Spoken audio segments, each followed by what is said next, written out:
அஸ்வின்ஸ் இனிப்பு காரம் பேக்கரி மற்றும் செல்வ உணவகம். காஞ்சிபுரம் மாவட்டம் ஓரிகை பகுதியில் உள்ள தற்காலிக மார்க்கெட்டில் பொங்கல் பொருட்களின் விற்பனை களை கட்டியது. காய்கறிகள் பழங்களை வாங்க மக்கள் ஆர்வம் காட்டுவதால் வியாபாரம் படுஜோராக நடந்தது. இதனால் வியாபாரிகள் மகிழ்ச்சி அடைந்திருக்கிறார்கள். விவரங்களை செய்தியாளர் துரை வெங்கடேஸ்வரன் வழங்க நாம் கேட்கலாம். துரை வெங்கடேஸ்வரன், விரிவான விவரம்.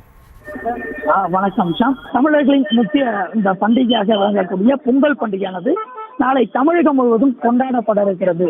இந்த பொங்கல் பண்டிகையை ஒட்டி தங்களது வீடுகளுக்கு தேவையான இந்த கரும்பு, அதே போன்ற இந்த காய்கறி வகைகள் உள்ளிட்டவைகளை வாங்குவதற்காக காஞ்சிபுரம் ஓரிக்கை பகுதியில் அமைந்திருக்கக்கூடிய தற்காலிகமாக அமைக்கப்பட்ட ராஜாஜி காய்கறி சந்தையிலே அந்த பொருட்களை வாங்கின பொதுமக்கள் கூட்டமாய் தற்போது அலைமோதி அதிக அளவிலான மக்கள் தங்களது வீட்டுகளுக்கு அந்த படையல்களுக்கு பொங்கல் பண்டிகையை ஒட்டி படையலுக்கு தேவையான அந்த உருளைக்கிழங்கு, கருணைக்கிழங்கு, சேப்பக்கிழங்கு, அதே போன்று கத்திரிக்காய், பூசணிக்காய் உள்ளிட்ட அந்த பொருட்களை வாங்குவதற்காக தற்போது அதிக அளவிலான பொதுமக்கள் தற்போது குவிந்திருக்கிறார்கள்.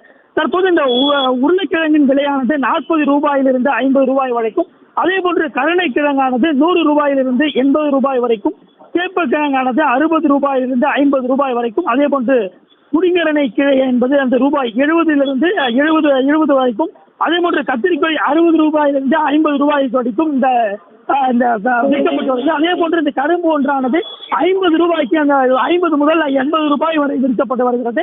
இதன் காரணமாக தற்போது இந்த பொங்கல் பண்டிகையை ஒட்டி தற்போது ஏராளமான பொதுமக்கள் தற்போது கூட்டமாக தற்போது காய்கறி சந்தையிலே தங்களது வீட்டுகளுக்கு தேவையான இந்த படையலுக்கு உண்டான பொருட்களை வாங்கிட தற்போது குவிந்திருக்கிறார்கள் சார். விரிவான விவரங்களுக்கு நன்றி துரை வெங்கடேஸ்வரன்.